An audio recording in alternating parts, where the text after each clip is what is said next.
Marcus Chen had always prided himself on being prepared for anything. As Earth's lead xenobiologist and first contact specialist, he'd spent 15 years studying theoretical alien physiology, psychology, and cultural patterns. He'd run countless simulations, written protocols, and even practiced greeting sequences in 17 different mathematical languages. What he hadn't prepared for was finding an unconscious alien woman in his backyard garden at 3 a.m. The crash had been subtle, no dramatic explosions or burning wreckage, just a soft thud that woke him from restless sleep. Through his bedroom window, he'd seen a strange blue glow emanating from between his tomato plants. His first instinct was to call the authorities, but something made him hesitate. Perhaps it was the way the light pulsed gently, almost like breathing. Or maybe it was the complete absence of any threat indicators his trained mind usually catalogued. She was beautiful in an otherworldly way that made his breath catch. Her skin held an opalescent quality that shifted between pale silver and soft blue under the moonlight. Delicate ridges traced elegant patterns along her temples and down her neck, disappearing beneath what appeared to be a form-fitting suit made of some material that seemed to absorb and reflect starlight. Her hair, if it could be called that, moved independently like underwater kelp, each strand a deep midnight blue that caught and held the garden's shadows. Marcus knelt beside her, his medical training overriding his amazement. Her breathing was shallow but steady, and when he checked for a pulse at her wrist, he found a rhythm that was almost but not quite human.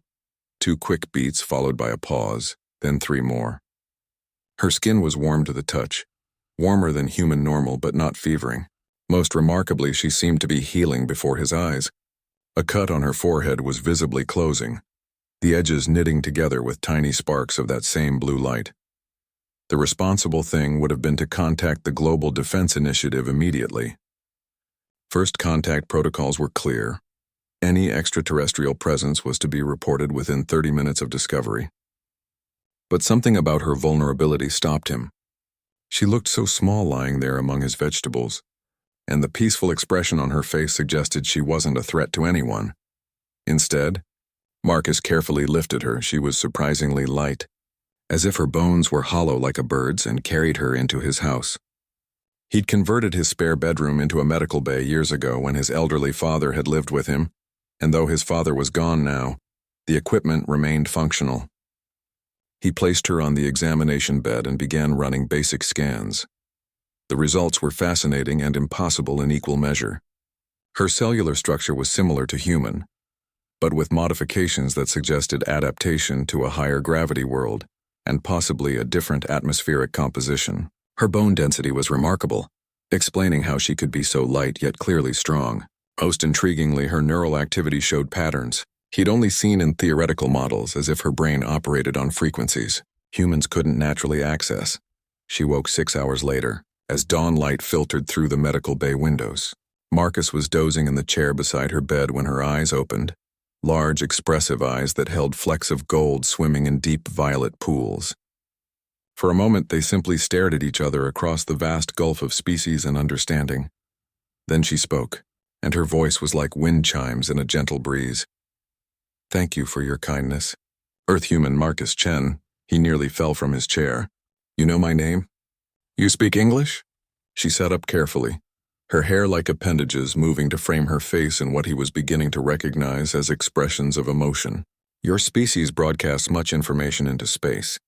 We have been listening for many of your years. Your name appears in scientific publications. You are known among my people as one who seeks understanding rather than dominance." "Your people?" Marcus leaned forward, his scientific curiosity overriding his shock. "Where are you from? How did you get here? Are you injured? Do you need medical attention?" She tilted her head in a gesture that was remarkably human-like. "I am Lyrelai of the Andorian Collective. I came here in a small scout vessel that malfunctioned during what you would call a reconnaissance mission. My injuries are healing well thanks to your care." She paused, her golden-flecked eyes studying his face intently. "But I have a confession to make, Marcus Chen. My crash was not entirely accidental." Marcus felt his heart rate spike. "What do you mean?" "My people sent me to observe your world and report back on human readiness for contact. But I have been watching Earth for 3 of your years, focusing particularly on individuals like yourself. Scientists, peacekeepers, those who build rather than destroy. The more I learned about your species, the more I wanted to meet one of you personally. Her cheeks darkened with what might have been embarrassment. So when my ship developed minor engine troubles, I may have guided it toward your location rather than attempting immediate repairs. You deliberately crashed here? Marcus stood up, pacing to the window and back. Do you have any idea what this means? The protocols, the procedures. There are people who need to know about this. This is the most significant moment in human history. Lyralei's expression grew solemn. Yes, I understand the magnitude. But Marcus Chen, I must ask something of you that may seem strange. I wish to stay here with you for a period of time before any official contact is made. There are things about my mission, about my people's intentions that are more complex than simple reconnaissance. Marcus stopped pacing. What kind of things? My people face a great crisis. Our homeworld is dying, and we seek a new place to call home. Earth isn't suitable, but we would not take it by force. We wish to know if humans would welcome us as neighbors, as friends, perhaps even as family. She stood from the bed, moving with fluid grace to stand before him. I volunteered for this mission because I believe in the possibility of our species coexisting. But I need to understand humanity not through distant observation, but through living among you, learning your true nature. Marcus felt the weight of her request settling on his shoulders like a heavy cloak. You're asking me to hide you from my own government, from my own species. You're asking me to make a decision that could affect the entire future of human-alien relations. I am asking you to trust that some discoveries are too important to be filtered through committees and protocols. Lorelei said softly, I am asking you to help me learn what it means to be human, so that when the time comes for our peoples to meet officially, it can be as equals rather than as strangers. Marcus looked into her alien yet somehow familiar eyes and realized his quiet life of research and solitude was about to become something far more complicated and dangerous than he'd ever imagined. The first week of living with an alien proved to be nothing like the science fiction movies had prepared Marcus for.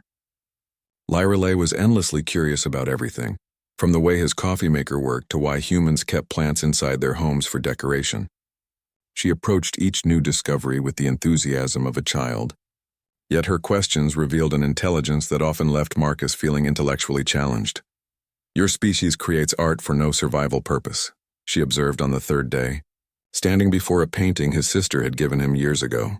It was a simple landscape of the Colorado mountains, nothing special, but Lorelei studied it for nearly an hour. Among my people, all creation serves function. Beauty is efficiency perfected. But this, she gestured at the painting with one graceful hand.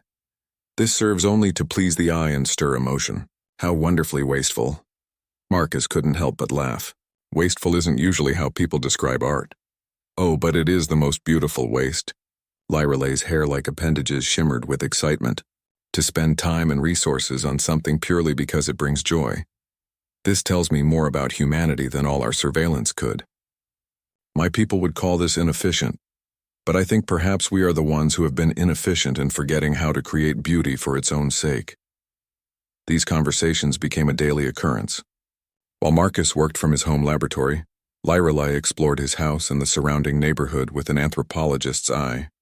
She was careful to avoid direct contact with other humans, using a perception filter from her damaged ship that made people's eyes slide past her as if she belonged there. But she watched them constantly, taking mental notes that she shared with Marcus each evening. Your neighbor Mrs. Patterson feeds stray cats despite complaining about them, she reported one night over dinner. She pretends annoyance when they gather in her yard, but I observed her purchasing specialized food for them. Why do humans often hide their compassion? Marcus paused with his fork halfway to his mouth. I think sometimes we're afraid that caring too much makes us vulnerable. If people know you have a soft heart, they might take advantage of it. But surely the joy of caring outweighs the risk of betrayal? You'd think so, wouldn't you? Marcus found himself really considering the question. I guess fear makes us cautious in ways that might not always be rational. Lyralei's expression grew thoughtful. Fear. Yes, my people know this emotion well. Perhaps too well. It drives many of our decisions now that our world faces extinction. This was the first time she'd mentioned specific details about her people's crisis, and Marcus sensed an opportunity to learn more. What's happening to your homeworld? Her opalescent skin dimmed slightly like a light being turned down. Our sun is dying ahead of all projections. Solar storms have increased in frequency and intensity, disrupting our atmosphere and poisoning our soil. We have perhaps 50 of your years before our world becomes uninhabitable. She set down her fork and looked directly at him. My people are desperate, Marcus. Desperation makes even peaceful species consider options they would normally find abhorrent. What kind of options? There are factions among the Andorian collective who believe we should simply take what we need to survive. They see Earth's relatively small population and vast resources and think conquest would be efficient. They are not evil, merely practical in the face of extinction. Marcus felt a chill run down his spine. And the other factions? They believe, as I do, that cooperation yields better results than conquest. But they require proof that humans would be willing partners rather than obstacles to be overcome. Lorelei reached across the table and placed her warm hand over his. This is why my presence here is so important, Marcus. I am gathering evidence that humanity is worth preserving, worth working with, worth saving alongside ourselves. The weight of responsibility that had been growing heavier each day suddenly felt crushing. You're not just learning about humans for academic purposes.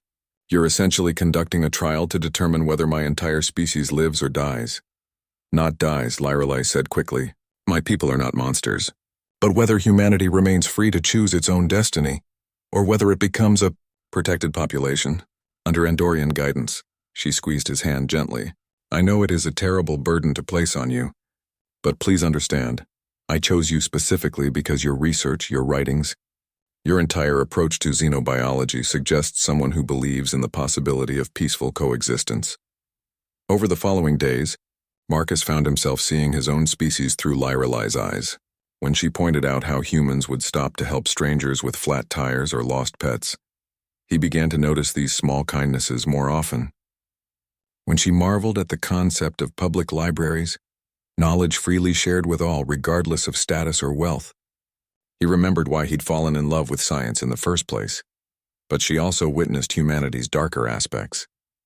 A heated argument between neighbors over property lines troubled her deeply.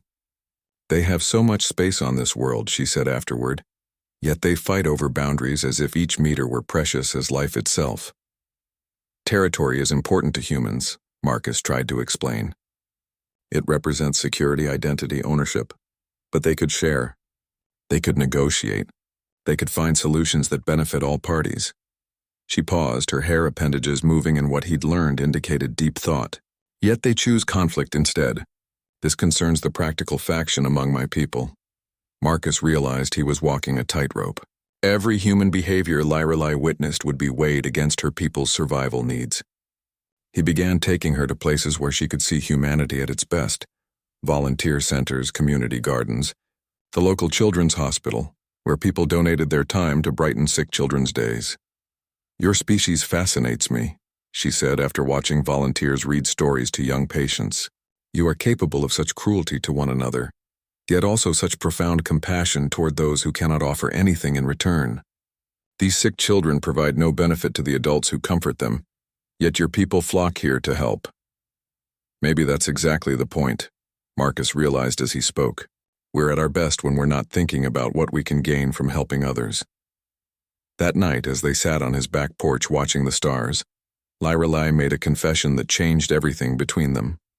I must tell you something, Marcus. My feelings about this mission have become complicated. How so? When I volunteered to come here, I believed I was conducting an objective study of human nature. But living with you, learning from you, seeing your world through daily experience rather than distant observation, I find myself hoping that my report will favor cooperation, not because the evidence demands it, but because I want it to. Marcus turned to look at her profile against the starlight. Is that necessarily a bad thing? It means I may no longer be qualified to make this decision for my people, she said quietly. I have become emotionally invested in the outcome. My fellow Andorians would say I have been compromised. Or maybe you've just learned what it means to hope for something better than mere survival, Marcus suggested. Maybe that's exactly the perspective your people need. Lorelei was quiet for a long moment. There is something else, Marcus. My ship is not as damaged as I originally told you. I could repair it and contact my people at any time. Why haven't you? Because once I do, this time will be over. Once I make contact, everything changes for both our peoples. I am not ready for this to end. Marcus felt something shift in his chest, a warmth that had nothing to do with the summer evening. Neither am I. The morning of the second week brought an unexpected crisis.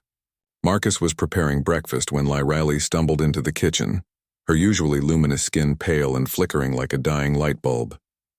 Her hair appendages hung limp around her face, and when she tried to speak, only a whispered croak emerged. "What's wrong?" Marcus immediately shifted into medical mode, helping her to a chair and checking her vitals. Her temperature was spiking, and the patterns of ridges along her neck were flashing in rapid, erratic sequences. With effort, Lyrali managed to whisper, "Solar exposure. Your sun is different than ours." The radiation spectrum. I did not account for prolonged exposure. Marcus's mind raced through everything he knew about radiation poisoning and extraterrestrial biology, which was admittedly more theoretical than practical.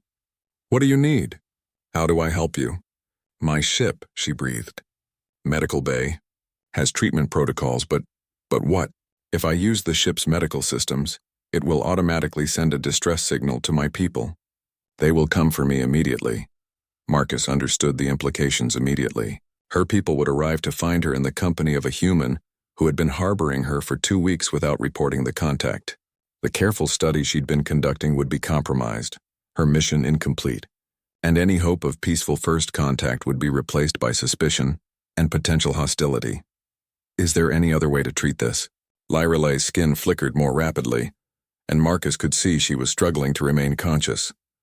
Perhaps, if we could create an environment similar to my homeworld's conditions, lower radiation, higher humidity, specific mineral content in the air. Marcus looked around his decidedly Earth-normal kitchen and made a decision.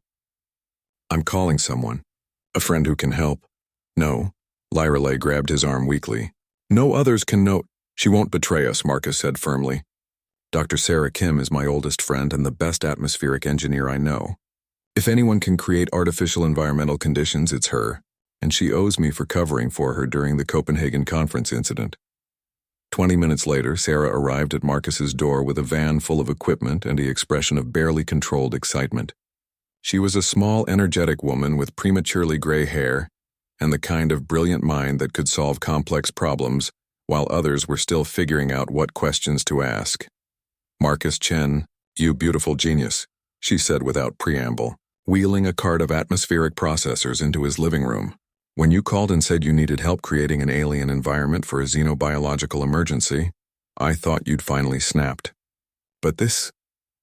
She stopped dead when she saw Lyrali lying on the couch, her skin now flickering so rapidly it was almost strobing.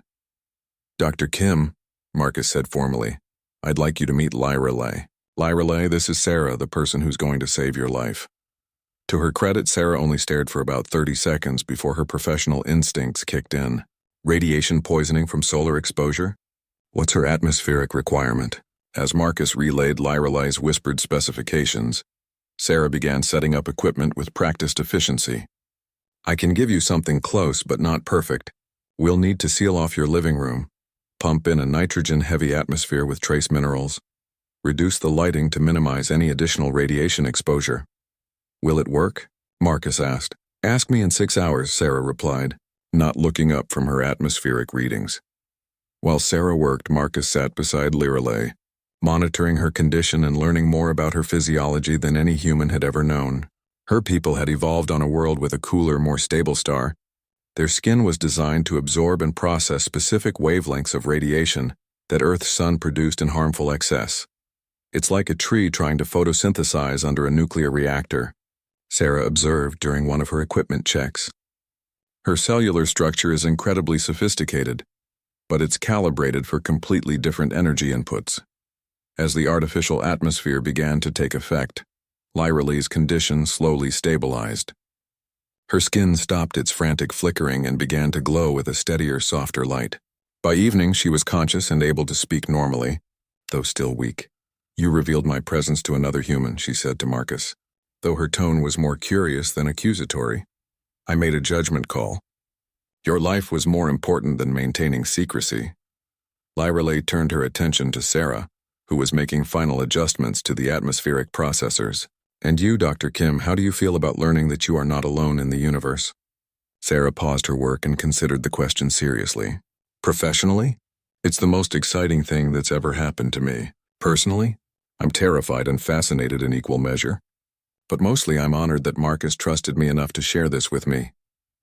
You do not wish to alert your authorities? Claim credit for this discovery? Hell no, Sarah said immediately. This is first contact we're talking about. This should be done right, with careful thought and planning, not with government bureaucrats and military protocols taking over. If Marcus thinks you need time to complete whatever mission brought you here, then that's good enough for me. Lyreley looked between the two humans with an expression of wonder. You would both risk your careers, possibly your freedom, to protect someone you barely know? That's what friends do, Sarah said simply. We protect each other. Over the next few days, as Lyreley recovered in the controlled environment, the three of them formed an unlikely team. Sarah proved to be fascinated by Andorian technology and eager to learn about their advanced atmospheric sciences. Lyreley was equally interested in human engineering approaches, particularly the way humans solve problems through collaboration rather than individual brilliance. Your species approaches challenges differently than mine, Lyreley observed during one of their evening conversations. Andorians typically assign the most qualified individual to solve a problem alone, but you instinctively form teams combining different areas of expertise. More minds, more solutions, Sarah said. Plus, it's more fun to solve problems with friends. Fun, Lyreley repeated the word thoughtfully. My people have lost the concept of fun in our focus on survival, yet you incorporate enjoyment into even serious work. This seems inefficient, yet your results suggest otherwise. Maybe efficiency isn't the only metric that matters, Marcus suggested. Maybe how we feel about our work affects the quality of what we produce. These discussions were interrupted on the fourth day, when Sarah's atmospheric sensors detected something unexpected. We've got company, she announced grimly, showing them readings on her tablet. Multiple aircraft approaching from the northwest, flying in formation and using some kind of stealth technology my equipment can barely detect. Lyreley's skin immediately paled. My people, someone has found me. How? Marcus asked. The atmospheric anomaly Sarah created to save my life. It would be detectable by Andorian sensors as completely unnatural for Earth. They have been searching for me since I failed to report in, and now they have found a clear sign of Andorian technology in use. Sarah was already beginning to shut down her equipment. How long do we have? Minutes, Lyreley said, struggling to her feet. I must go to them, explain what I have been doing, try to convince them that this contact was beneficial rather than a security breach. What will happen to us? Marcus asked, though he was afraid he already knew the answer. That depends on how my mission is perceived by the recovery team, Lyreley said sadly. If they believe I have been compromised or that you have learned too much about our technology and capabilities, they may decide that Earth is not ready for voluntary contact. And if Earth isn't ready for voluntary contact? Sarah asked. Lyreley met their eyes with an expression of profound regret. Then my people will begin preparing for involuntary contact instead. Outside, the sound of aircraft was growing louder, and Marcus realized that everything they had worked for, everything Lyreley had been trying to prove about humanity's potential for cooperation, was about to be put to the ultimate test. The question was whether 2 weeks of friendship and understanding would be enough to convince an alien species that humans were worth saving, or whether it would be seen as evidence that their advanced scout had been fatally compromised by emotion. The Andorian ships materialized in Marcus's backyard with the unsettling silence of advanced technology. One moment the sky was empty. The next, 3 sleek vessels hovered above his tomato plants like metallic teardrops catching the afternoon sun. They were beautiful in their alien geometry, their surfaces shifting between transparency and mirror-like reflection, as if they couldn't quite decide which state of matter to maintain. Lyreley stood at the living room window, her posture rigid with tension. The lead ship carries Commander Zephyrus, she said quietly. He leads the practical faction I told you about. If he is here personally, it means the situation is considered critical. What do we do? Sarah asked, her scientific excitement warring with very reasonable fear. We face this together, Marcus said, surprising himself with his calm. Lyrelei, you said you needed to prove that humans could be trusted partners. This is our chance to show them rather than tell them. The three of them walked outside, and Marcus felt a moment of surreal disorientation as alien beings stepped from their vessels onto his suburban lawn. The Andorians were taller than Lyrelei, with more pronounced ridges along their faces and necks, and their hair-like appendages moved in perfectly synchronized patterns that suggested some form of silent communication. Their leader, Commander Zephyros, approached with fluid grace that made each step look choreographed. When he spoke, his voice carried the authority of someone accustomed to absolute obedience. Scout Lyrelei, you have been missing for 14 Earth days. Your failure to report triggered emergency protocols. Explain your status. Lyrelei stepped forward, her own posture straightening into what Marcus recognized as military bearing. Commander, I have been conducting extended behavioral analysis of human subjects as per mission parameters. My cover story required maintaining prolonged contact to gather meaningful data. Zephyros's golden eyes flicked to Marcus and Sarah, studying them with an intensity that made Marcus feel like a specimen under a microscope. These humans know of your true nature? Yes, Commander. This is a serious breach of reconnaissance protocol. You were instructed to observe, not interact directly. With respect, Commander, observation alone could not provide the data our people require. I have learned more about human nature in 2 weeks of cohabitation than 3 years of distant surveillance revealed. Another Andorian, smaller than Zephyros but with more intricate ridge patterns, stepped forward. Scout Lyrelei, preliminary scans indicate you have been exposed to harmful radiation levels. Your judgment may be compromised by physiological stress. Dr. Velix is correct, Zephyros said. You will return with us immediately for medical evaluation and debriefing. These humans will need to be processed. Marcus felt Sarah tense beside him, and he knew they were about to lose everything. But then Lyrelei did something unexpected. She moved to stand between the Andorian landing party and her human companions. Commander, I request permission to present my findings before any decisions are made regarding these humans. Your findings can be reviewed during debriefing aboard our ship. Not these findings, sir. I have discovered something about human nature that can only be demonstrated, not described. Lyrelei's voice carried a new confidence that Marcus had never heard before. Grant me 1 hour to show you what I have learned, and I guarantee you will understand why the cooperative approach is not only preferable, but necessary for our people's survival. Zephyros was silent for a long moment, his hair appendages moving in what Marcus was beginning to recognize as a sign of deep consideration among the Andorians. Very well, 1 hour. But if your demonstration does not satisfy our concerns, these humans will be mind-wiped and relocated, and you will face charges of mission compromise. Understood. Commander? Marcus leaned toward Lyrelei and whispered, What are you planning? Something that will either save both our species or doom us all, she whispered back. Then louder she said, I propose we recreate the scenario that brought us together, but in reverse. I want to show you how humans respond when they discover someone in need. 20 minutes later, Dr. Velix lay in Marcus's garden in the same spot where Lyrelei had crashed 2 weeks ago. The Andorian doctor had reluctantly agreed to participate in the demonstration, using technology to simulate unconsciousness and injury. To any observer, it would appear that an alien being had crashed and needed help. Now what? Zephyros asked skeptically. Now we wait, Lyrelei said, and watch how humans respond to discovering an injured stranger. It didn't take long. Mrs. Patterson from next door was the first to notice something unusual in the chen yard. Marcus watched through his kitchen window as the elderly woman approached the garden cautiously, then gasped and hurried back toward her house, not to hide, but to grab her first aid kit. Within minutes, she had returned with her kit and her cell phone, kneeling beside the unconscious Dr. Velix with the practiced efficiency of someone who had raised 5 children and managed countless neighborhood crises. She didn't hesitate despite the alien's obviously non-human appearance, checking for signs of life and gently examining the simulated injuries. She's calling for help, Sarah observed as Mrs. Patterson spoke rapidly into her phone. She's requesting medical assistance and telling the dispatcher that the victim appears to be in some kind of costume, but that the injuries look real. More neighbors began arriving. First Jim from across the street, then the Martinez family from 2 houses down. None of them fled or called military authorities. Instead, they formed a protective circle around Dr. Velix, offering blankets, water, and gentle words of comfort even though they couldn't understand if the alien could hear them.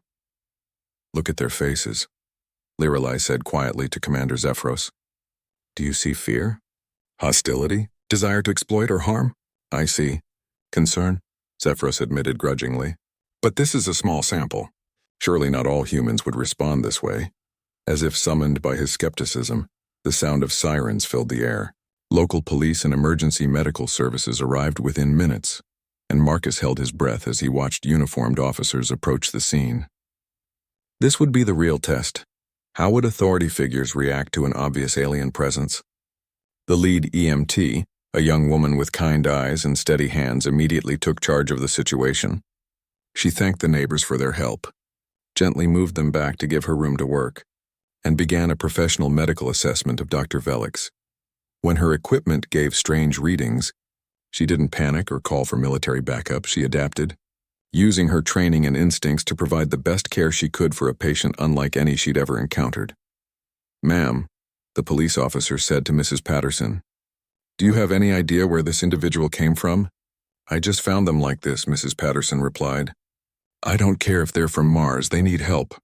And that's all that matters." Commander Zephyros's expression shifted almost imperceptibly, and Marcus saw something that looked like surprise in his golden eyes. They are not trying to claim credit for the discovery. They are not attempting to exploit the situation for personal gain. They are simply helping. "That's what humans do," Marcus said softly. "When we see someone in need, our first instinct is to help. It doesn't matter if they're strangers, if they look different, or if there's nothing in it for us. We help because it's the right thing to do." Dr. Velix, who had been monitoring the entire situation through subtle sensors, spoke without opening his eyes. "Commander, their medical professional is attempting to treat my simulated injuries using techniques that show remarkable adaptability. She has modified her protocols to account for non-human physiology without any training or preparation. This suggests cognitive flexibility and compassionate problem-solving." "The crowd is growing," Sarah observed. "But look at their behavior. They're not trying to get closer for a better look. They're maintaining a respectful distance while offering support. Someone brought coffee for the EMTs. Another person is directing traffic away from the scene to give the medical team space to work." Lirelai stepped closer to Zephyros, her voice urgent but controlled. "Commander, this is what I discovered during my extended observation. Humans possess something my reports could never convey: an instinctive drive to protect and care for others, even at personal cost. This goes beyond survival strategy or pack behavior. It is fundamental to their nature. And you believe this makes them suitable allies for a desperate people facing extinction?" Zephyros asked. "I believe it makes them the kind of allies our people need to remember how to be," Lirelai replied. "We have become so focused on survival that we have forgotten why survival matters. Humans can teach us to value life not just for its utility, but for its inherent worth." Commander Zephyros watched as the EMT team carefully loaded Dr. Velix onto a stretcher, still talking gently to their unconscious patient and promising that everything would be okay. The neighbors were already making plans to check on the mysterious visitor once he recovered, and Mrs. Patterson was asking the police officer for updates. "Signal Dr. Velix to end the simulation," Zephyros said finally. "We have seen enough." As Dr. Velix awakened and mysteriously recovered from his injuries, claiming he felt much better and needed no further medical attention, Marcus watched the human. The conversation that followed would later be remembered as the moment when 2 civilizations chose cooperation over conquest, though none of them realized the historical significance at the time. Commander Zephyros, Dr. Velix, and the third Andorian, introduced as Engineer Thane, sat around Marcus's kitchen table while Lirelai made introductions and Sarah frantically took notes on everything she observed.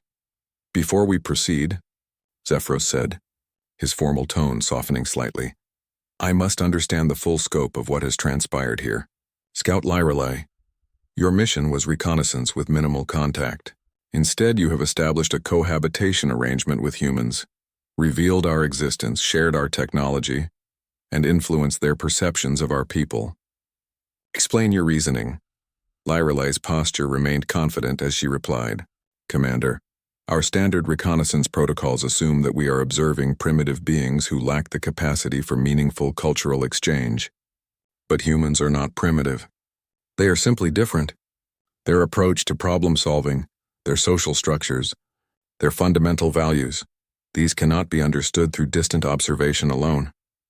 And what, precisely, have you learned that justifies such deviation from protocol? Marcus watched as Lyrelei gathered her thoughts, knowing that her answer might determine the future relationship between their species. I have learned that humans possess a quality we Andorians have lost in our focus on survival. They choose hope over fear as their primary motivator. When faced with challenges, their instinct is to adapt and collaborate, rather than to dominate or eliminate obstacles. Dr. Velix leaned forward with scientific interest. Can you provide specific examples? When I crashed and was injured, Marcus could have reported my presence to authorities, which would have guaranteed him recognition and potential reward. Instead, he chose to help me heal and learn about my circumstances. When I became ill from solar radiation, Dr. Kim risked her career to provide medical assistance to someone she had never met. When you arrived to retrieve me, they both chose to face potential consequences rather than abandon me to face your judgment alone. Engineer Thane, who had been silent until now, spoke in a voice that carried the practical weight of technical expertise. These are individual examples from a small sample group. How can you extrapolate broader behavioral patterns from such limited data? Sarah looked up from her notes. Actually, I can answer that. What you just witnessed in the garden wasn't an isolated incident. It's completely typical human behavior. Emergency response statistics show that civilians consistently prioritize helping accident victims over personal safety. Blood donation centers operate purely on voluntary participation with no compensation. Disaster response relies heavily on volunteer organizations. Humans regularly risk themselves to help strangers because that's how our social bonds evolved.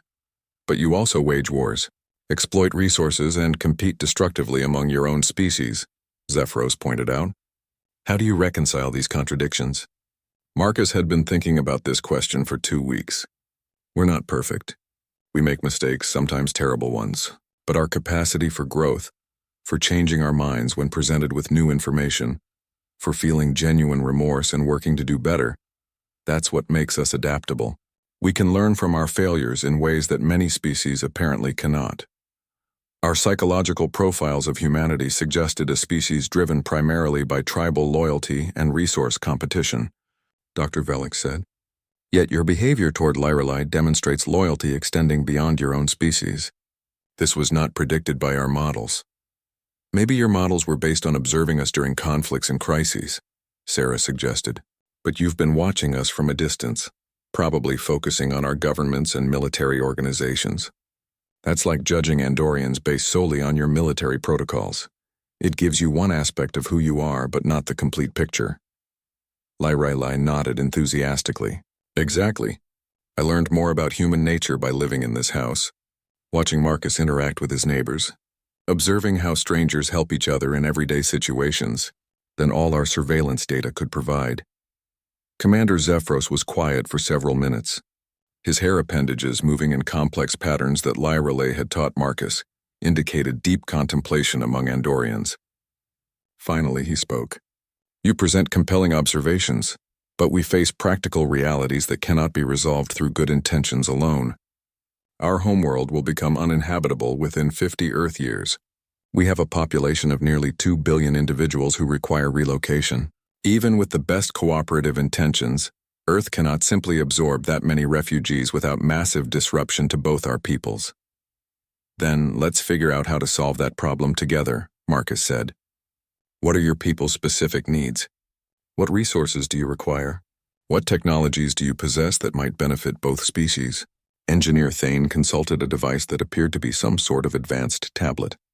Our primary requirements are atmospheric compatibility, which Earth provides, and stable energy sources to maintain our civilization's infrastructure. Our homeworld's unique mineral composition allowed for certain technologies that Earth's geology cannot support. What kind of technologies? Sarah asked, her scientific curiosity overriding diplomatic caution.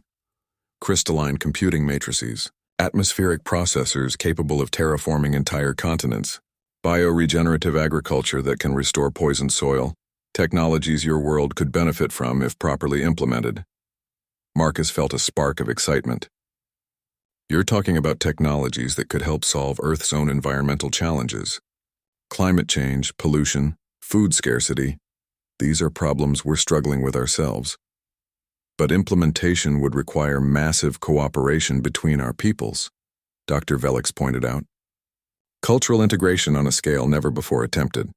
The potential for conflict and misunderstanding would be enormous, or the potential for something unprecedented in the history of both our species, Lyrelai said softly.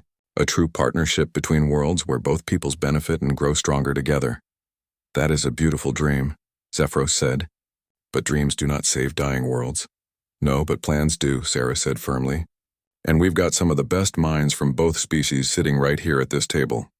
Why don't we start working on a real plan instead of just talking about why it might not work? What followed was the most intensive brainstorming session of Marcus's life. For 6 hours, they mapped out the challenges and opportunities of large-scale Andorian human cooperation. The Andorians needed new homes, but they possessed technologies that could help heal Earth's damaged ecosystems. Humans needed solutions to climate change and resource depletion, but they had vast areas of underutilized land and established social infrastructures for integrating diverse populations. Ocean settlements, Engineer Thane suggested at one point. Andorians are naturally adapted for higher humidity and could thrive in floating cities anchored over Earth's deepest ocean trenches. We could provide the technology to build such settlements while creating minimal impact on existing human territories. And Andorian atmospheric processors could help restore damaged land areas, Sarah added excitedly. The Sahara Desert, areas destroyed by mining, regions affected by industrial pollution, they could be transformed into productive territory for both species. Dr. Velix was running calculations on his device. Gradual integration over a 20-year period could allow for cultural adaptation and technological transfer without overwhelming either civilization's capacity for change. As dawn approached, they had outlined a preliminary framework for what they were calling the Dual World Initiative, a comprehensive plan for Andorian resettlement that would benefit both species through technological and cultural exchange. This is all theoretical, Zephyros warned. Though his tone had lost its earlier skepticism, implementation would require approval from both the Andorian collective and Earth's various governing bodies. The political challenges alone could prove insurmountable. Then we start small, Marcus said. A pilot program. A few Andorian families working with human communities to test integration approaches. Real-world data that proves the concept. Works before we ask anyone to commit to larger changes. Lyrelai looked around the table at the 3 Andorians and 2 humans who had spent the night reimagining the future of 2 worlds. Commander, I request permission to extend my mission here to oversee implementation of a preliminary integration study. You wish to remain on Earth? I wish to be part of building something that neither of our species could achieve alone, she said. Something that proves survival and growth are not mutually exclusive. Something that honors both our people's deepest values. Commander Zephyros studied each face around the table before responding. Very well. Dr. Velix and Engineer Thane will return to our fleet to present these proposals to the Collective Council.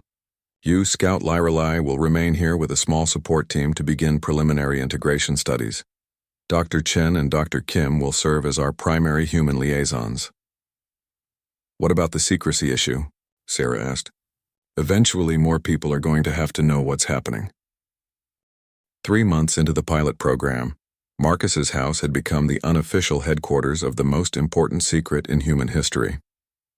The basement had been converted into a communications center linking Earth to the Andorian fleet, while the garage housed not only Lyrelai's scout ship, but also a small fabrication unit that had been delivered by stealth, cargo vessel under cover of darkness.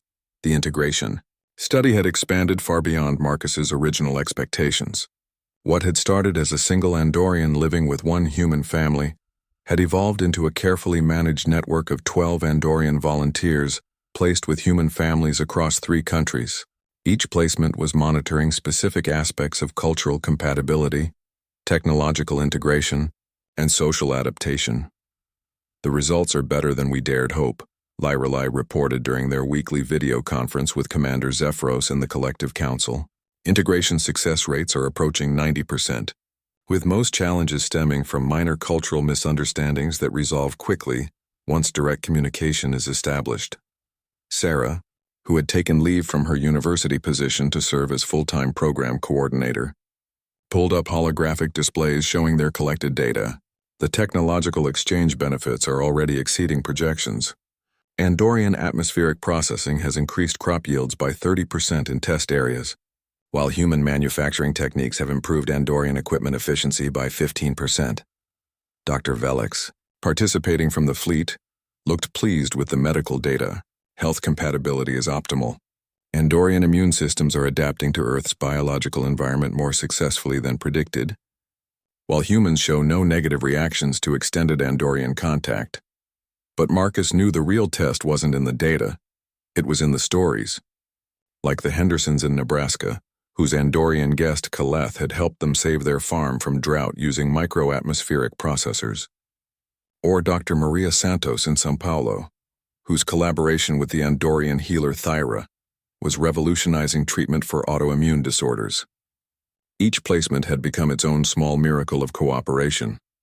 However, Commander Zephyros's voice carried a note of concern. "We are approaching the limits of what can be accomplished in secrecy. Our observers report increased curiosity from your government intelligence agencies. Someone has noticed the pattern of atmospheric anomalies and technological advances." This was the news Marcus had been dreading. How long before we're discovered? Our analysts estimate 6 to 8 weeks before your governments begin asking questions we cannot answer without revealing our presence. Then it's time for the next phase, Marcus said, though the words felt like stepping off a cliff. We need to begin preparing for official disclosure. The plan they had developed for controlled revelation was ambitious and terrifying in equal measure. Rather than wait for governments to discover them, they would orchestrate a carefully managed first contact that demonstrated the benefits of cooperation from the very beginning. The World Science Congress is meeting in Geneva next month, Sarah said. 5,000 of Earth's leading scientists, researchers, and policymakers in one location. If we could arrange for simultaneous demonstration of Andorian technology at multiple sites around the world, followed by a coordinated revelation at the Congress, a global coming out party, Marcus mused. Reveal everything at once to everyone with immediate proof of beneficial intent. Lyralay's expression showed both excitement and apprehension. The risk is enormous. If your species reacts with fear or hostility, it could undermine everything we've worked toward. But if we wait much longer, the revelation won't be on our terms, Sarah pointed out. It'll be a government cover-up, military response, all the worst-case scenarios we've been trying to avoid. Over the next 2 weeks, they began implementing what they privately called Operation Open Sky. Andorian volunteers around the world prepared demonstration sites where their technology would solve immediate, visible problems, cleaning polluted rivers, restoring damaged ecosystems, providing free energy to impoverished communities. Each demonstration would be accompanied by simple, peaceful contact with local populations, followed by a globally coordinated announcement. Meanwhile, Marcus and Sarah worked with sympathetic colleagues to arrange for the World Science Congress presentation. Dr. Elizabeth Warren, the Congress president and an old friend of Marcus's, had agreed to provide them with a speaking slot without asking too many questions about the nature of their breakthrough announcement. "You're sure about this, Marcus?" Dr. Warren asked during a secure video call. "Because whatever you're planning, it's generated some very interesting chatter in very high places. I've had 3 different government agencies call asking about your presentation. Elizabeth, I promise you this will be the most important scientific announcement in human history. Just be prepared for something unprecedented. Define unprecedented. The kind that changes everything we thought we knew about our place in the universe." The night before Operation Open Sky, Marcus found himself unable to sleep. He walked through his house looking at all the changes that had occurred since that night 3 months ago, when he'd found an unconscious alien in his garden. The walls were covered with charts showing integration progress, atmospheric readings, and technological schematics that represented the combined knowledge of 2 civilizations. Lyrailai found him in the kitchen at 3 a.m., staring at a cup of coffee that had gone cold hours ago. "Second thoughts?" she asked gently. "Thousands of them," Marcus admitted. "What if we're wrong? What if humans aren't as ready for this as we think? What if your people decide we're too risky after all? Lyrelei sat beside him at the kitchen table where they'd shared so many conversations over the past months. Do you remember what you told me the first night I was here? You said that some discoveries are too important to be filtered through committees and protocols. I remember. This is still true. Yes, we are taking an enormous risk. But the alternative is to let fear make our decisions for us. And I have learned from watching humans for these months that your species does its best work when it chooses hope over fear. Even when hope seems crazy? Especially then. Lyrelei reached across the table and took his hand. Marcus, 3 months ago, I was prepared to recommend that my people consider Earth as a resource to be managed rather than a partner to be embraced.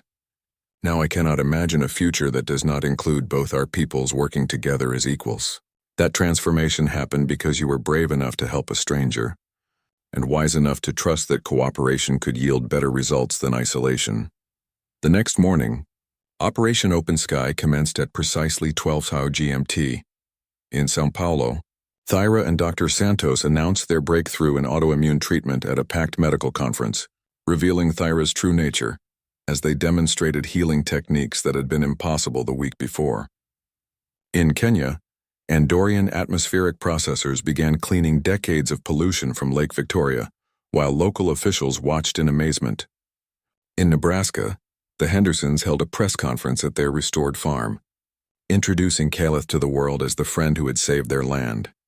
All across the globe, 12 similar revelations occurred simultaneously, each one accompanied by immediate tangible benefits to local human populations. Social media exploded with videos, photographs, and first-hand accounts of peaceful aliens working alongside humans to solve real-world problems. At the World Science Congress in Geneva, Marcus stood before 5,000 of humanity's brightest minds and began the presentation that would change history. Ladies and gentlemen, distinguished colleagues, he began, his voice steady despite the magnitude of what he was about to reveal. Today marks the beginning of a new chapter in the story of life in our universe. For the past 3 months, with the knowledge and support of the Global Scientific Council, we have been conducting the most important research project in human history, a controlled study of human-alien integration. The auditorium erupted in shocked murmurs, but Marcus continued. I would like you to meet my colleague and friend, Lyrelei of the Andorian Collective, who has been living and working with human families to demonstrate that peaceful coexistence between species is not only possible, but beneficial to both civilizations. Lyrelei stepped onto the stage, her natural luminescence visible even under the bright conference lighting.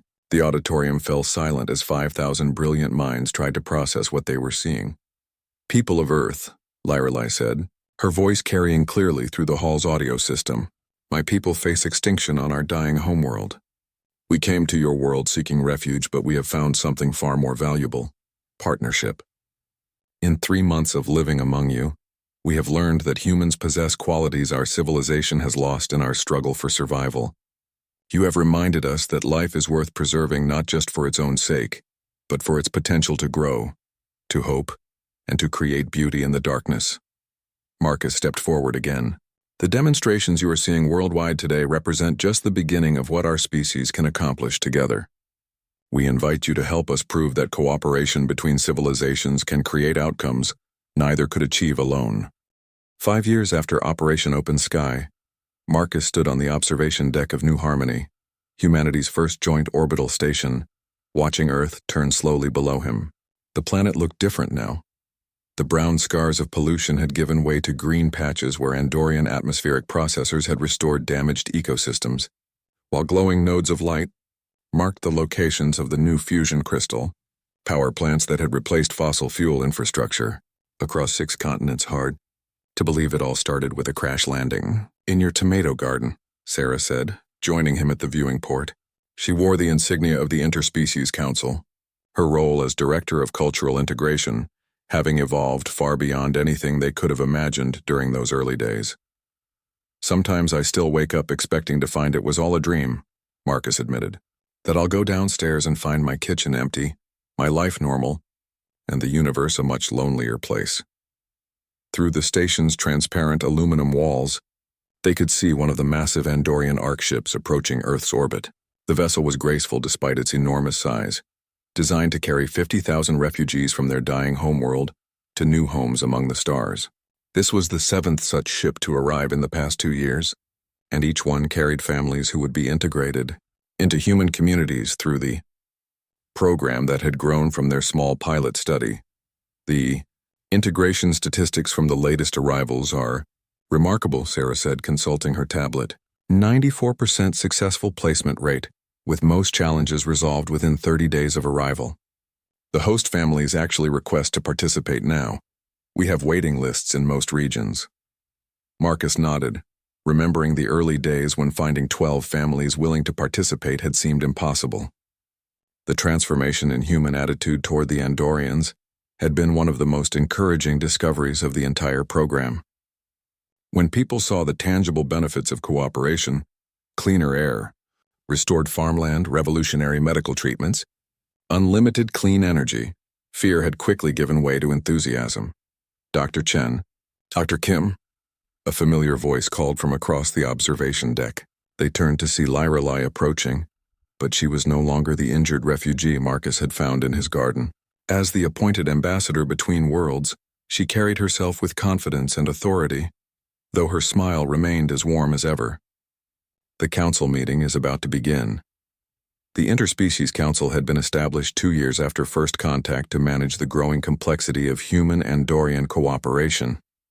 What had begun as emergency refugee assistance had evolved into the most ambitious cooperative venture in the history of either species. Joint research projects were revolutionizing science and technology. Collaborative art forms were emerging that neither species could have created alone, and the children of both peoples were growing up bilingual in ways that transcended language. As they walked through the station's corridors, Marcus marveled at how normal the sight of humans and Andorians working together had become. In the hydroponics labs, mixed teams were developing agricultural techniques that could feed both species on worlds they had never seen. In the engineering workshops, human creativity was combining with Andorian precision to design spacecraft that would carry their joint civilization to distant stars. Today's agenda includes the final approval for the Perseus Colony project, Lyrelai said as they entered the council chambers. If approved, it will be the first world specifically terraformed for joint human-Andorian settlement. The council chamber itself was a marvel of cooperative design. The lighting could be adjusted to accommodate both species' visual spectrums. The atmosphere was perfectly balanced for both physiologies, and the architecture incorporated aesthetic elements that appealed to both human and Andorian sensibilities. Representatives from both species sat together rather than in opposing blocks, their conversations conducted in the hybrid language that had naturally evolved from their constant interaction. Commander Zephyros, now serving as the Andorian Deputy Council Leader, called the session to order. Fellow counselors, we gather today to consider humanity's most ambitious proposal yet, the establishment of our first joint colony world. Dr. Elizabeth Warren, representing Earth's scientific community, stood to present the proposal. The Perseus system offers a unique opportunity. 3 worlds capable of supporting life, each requiring different terraforming approaches that play to our respective strengths. We propose a 50-year project that would establish 3 distinct but interconnected colonies, each serving as a testing ground for different models of interspecies cooperation. Marcus listened as the technical details were presented, but his mind wandered to the larger implications. 5 years ago, both species had been focused on survival. Humans struggling with environmental collapse, Andorians facing extinction on their dying world. Now they were planning to build new worlds together, to spread their combined civilization across the galaxy. The cultural integration studies show remarkable promise, Sarah reported during her portion of the presentation. Children raised in mixed communities demonstrate enhanced problem-solving abilities, improved emotional intelligence, and natural proficiency in both technological and philosophical thinking. They represent the future of both our species, not as humans or Andorians, but as something new. The debate that followed was spirited but collegial, with representatives raising practical concerns about logistics, resource allocation, and governance structures. Marcus was struck by how naturally the 2 species had learned to work together, how their different perspectives had become complementary rather than conflicting. When the vote was called, The result was unanimous. The Perseus Colony Project would proceed.